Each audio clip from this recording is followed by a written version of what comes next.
اصلا خسته نباشی. چاکرتم. یه لحظه قربونتون.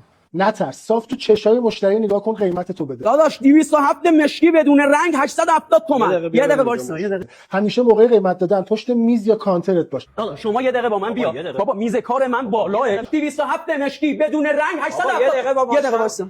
هیچ وقت ایستاده قیمت نده. بشین داداش، یه بار میشه بشینی؟ بذار مشتری سر پا باشه. نه شما نشین، شما وایسا.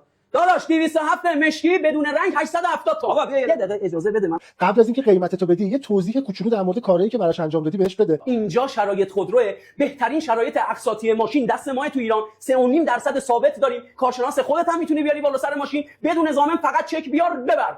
نه یه دقیقه وایسا. هیچ وقت قبل از گرفتن کارت جملات تعارفی مثل قابل تو نداره استفاده نکن. کارت تو در بیار. من یه دونه تعارف میکنم تو سری کارتو بده. خب داداش قابل نداره. یه دقیقه وایسا آخرش. حالا شکم تو صفر کن، بین کلماتت نفس نکش، باد تو گلوت بنداز، قیمت تو صاف تو چشای مشتری بگو. شکم صفر، نفس، گلو، چش مشتری. داداش 207 مشکی بدون رنگ. یه بار گم شو بابا، یه ساعت وقت منو گرفتی. ماشین جلو پارکینگ ما ببر اون لگنو بابا. اینجا شرایط خودرو، اینجا نمیدونم. ببخشید بابا ببر ماشین تو. ماشین خواستی بیا. آره بابا.